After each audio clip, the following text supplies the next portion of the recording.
তফসিল ঘোষণার পর থেকেই আমরা যখন প্যানেল নিয়ে নানান ধরনের চেষ্টা করে আসছিলাম একটি প্যানেল গঠনের, তখন হলগুলোতে আমরা যখন সার্ভে করতে যাই, ছাত্রদের সাথে কথা বলতে চাই, তখন কিছু বিষয় নিয়ে আমরা দেখতে পাই যে আমাদের শিক্ষার্থীরা উদ্বেগ প্রকাশ করছে।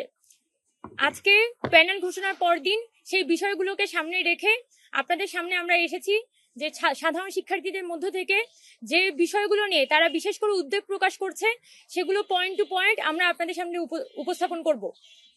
প্রথম যে বিষয়টি আছে সেটি হচ্ছে, আমাদের বিশ্ববিদ্যালয়ের প্রশাসনের পক্ষ থেকে বলা হয়েছে যে হল থেকে আপনার ভোট কেন্দ্রে যাওয়ার জন্য তারা দরকার হলে বাসের ট্রিপ সংখ্যা বাড়াবে এবং বঙ্গমাতা এবং কুয়েত মৈত্রীর সামনে যে নিউ মার্কেট মোড়টা আছে, নীলক্ষেত মোড়টা আছে, সে মোড়ে তারা সিকিউরিটি বা এখানে যানজটটা তারা নিয়ন্ত্রণ করবে। কিন্তু আমরা যেটা অ্যাসেস করেছি যে তাদের এই সিদ্ধান্ত কোনোভাবে ফিজিবল না। মঙ্গলবার হওয়া সত্ত্বেও এই 9 সেপ্টেম্বর আমরা দেখি যে নানানভাবে কিন্তু ওই নিউ মার্কেট এবং নীলক্ষেত মোড়ে সবসময় জ্যাম লেগে থাকে। সেই ক্ষেত্রে আমরা স্পেসিফিক্যালি বলতে চাই যে বঙ্গমাতা হল এবং বাংলাদেশ কুয়েত মৈত্রী হল, এই দুটি হলের ভোট কেন্দ্র ঢাকা বিশ্ববিদ্যালয়ের ক্লাব থেকে স্থানান্তরিত করে সমাজ কল্যাণ ইনস্টিটিউটে নেওয়া হোক।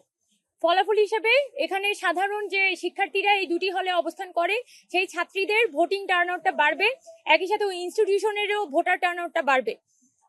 আরেকটা বিষয় যেটা কবি সুফিয়া কামাল হলের ভোট কেন্দ্রটা এতদিন পর্যন্ত টিএসসিতে ছিল, সেই জায়গায় সেটি পরিবর্তন করে জিওলজি ডিপার্টমেন্ট, কার্জন হলে যে জিওলজি ডিপার্টমেন্ট সেখানে নেওয়া হয়েছে। সেটার জন্য আমরা প্রশাসনকে আন্তরিক সাধুবাদ জানাই। তবে শুধুমাত্র কবি সুফিয়া কামাল হলের দিকে তাকালেই হবে না, এখানে অন্য আরেকটি হল যেটি শামসুন্নাহার হল, সেই শামসুন্নাহার হলে ভোট কেন্দ্র চেঞ্জ করে ইউনিভার্সিটি ল্যাবরেটরি স্কুল সেখানে নেওয়া হয়েছে। এবং আমরা মনে করি যে হল থেকে যদি ভোট কেন্দ্রের দূরত্ব বেশি হয় তাহলে ছাত্রীদের মধ্যে ভোট কেন্দ্রে যাওয়ার প্রবণতাটা অনেকখানি কমে যায়। তাই আমরা আশা করি যে শামসুন্নাহার হলের পাশে যে পরমাণু শক্তি কমিশনের ভবনটি আছে সেখানে যাতে শামসুন্নাহার হলে ভোট কেন্দ্রটি স্থানান্তর করা হয়, এবং সেটার জন্য কর্তৃপক্ষের সাথে পরমাণু শক্তি কমিশনের যে ধরনের আলাপচারিতা প্রয়োজন, যে ধরনের ডিলিংসে যাওয়ার প্রয়োজন, আমরা আশা করব যে প্রশাসন এই ডাকসু নির্বাচনের স্বার্থে, শিক্ষার্থীদের স্বার্থে এই শামসুন্নাহার হলে ভোট কেন্দ্রটি পরমাণু শক্তি কমিশনে স্থানান্তরিত করবে। আরেকটি, একইভাবে ছাত্রী হলে যেমন এই ধরনের সংকট আছে, আমাদের ছাত্রদের হলের মধ্যেও কিন্তু একই ধরনের ভোট কেন্দ্র থেকে হলের দূরত্ব সংক্রান্ত সংকটই রয়ে গেছে। যেমন আমাদের হল পাড়ার যে 4টি হল, সূর্য সেন, জিয়া হল, মুজিব হল এবং জসিমউদ্দিন হল, সেই 4টি হলের ভোট কেন্দ্র দেয়া হয়েছে উদয়ন স্কুলে। সেই জায়গা থেকে আমরা বলতে চাই যে এই 4টি হলের যে ভোট কেন্দ্র সেটি হয় এটা ঢাকা বিশ্ববিদ্যালয় ক্লাব অথবা এটি এফবিএস এ স্থানান্তরিত করা হোক।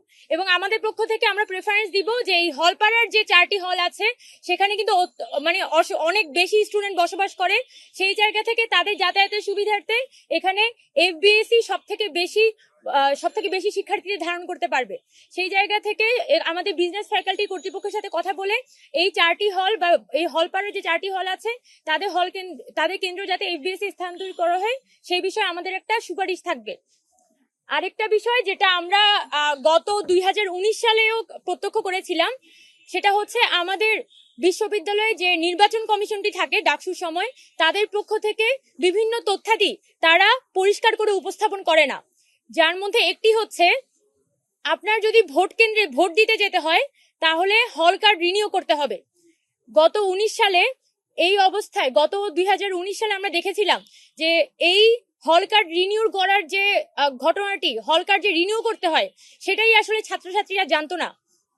ফলাফল হিসেবে অনেক শিক্ষার্থীরাই তাদের ভোট দেওয়ার আগ্রহ থাকা সত্ত্বেও তারা ভোট কেন্দ্রে ভোট দিতে পারেনি, এবং যার ফলাফল হিসেবে এখানে যে একটা উৎসবমুখর পরিবেশ ছিল সেটা এক ধরনের ক্লান্তিকর পরিস্থিতিতে পরিণত হয়।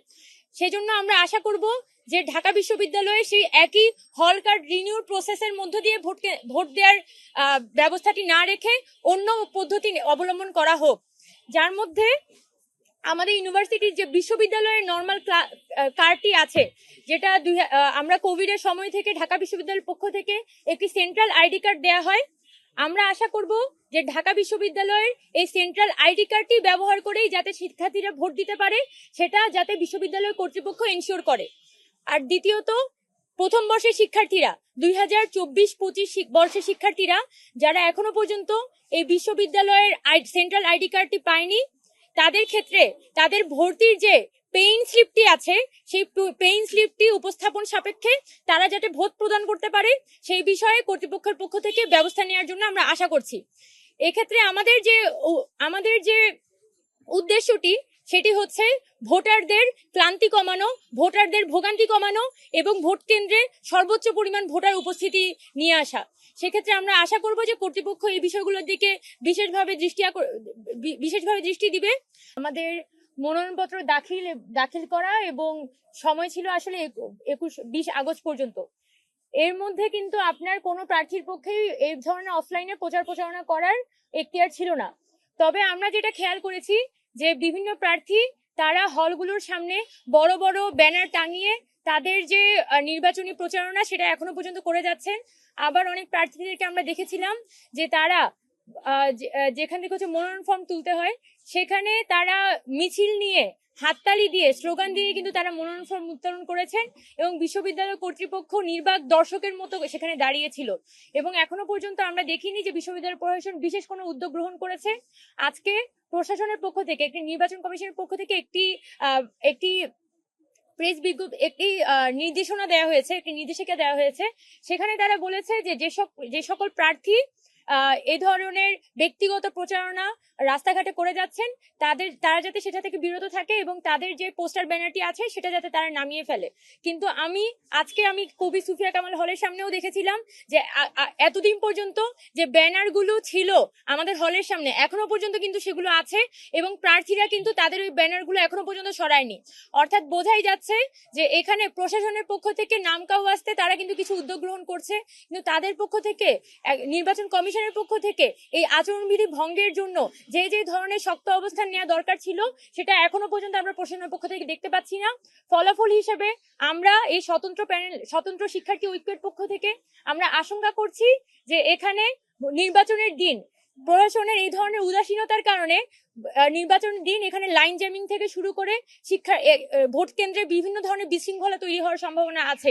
আমরা বারবার কর্তৃপক্ষের দৃষ্টি আকর্ষণ করছি যে আমরা চাই একটি সুষ্ঠু, অংশগ্রহণমূলক এবং নিরপেক্ষ নির্বাচন যাতে এই ডাকসু নির্বাচনের মধ্য দিয়ে আমরা উদাহরণ হিসেবে তুলে ধরতে পারি। সেই জায়গায় যদি আমরা প্রশাসনের এই ধরনের নমনীয় আচরণ দেখি, সেটা আমাদেরকে অত্যন্ত আশাহত করে। আমরা আশা করব আরো অনেকগুলো প্যানেল তারা কিন্তু বারবার বলছেন, আমরা সবাই বলছি এই ধরনের নির্বাচনী আচরণবিধি ভঙ্গের বিষয়গুলো। প্রশাসন যদি এখানে শক্ত অবস্থান না নেয়, তাহলে আমরা আমাদের স্বতন্ত্র শিক্ষার্থী ঐক্যের পক্ষ থেকে প্রশাসনকে এই বিষয়ে হচ্ছে বিশেষভাবে কমপ্লেইন জানাতে এবং সরাসরি একটা ব্যবস্থা গ্রহণ করতে বাধ্য থাকবো।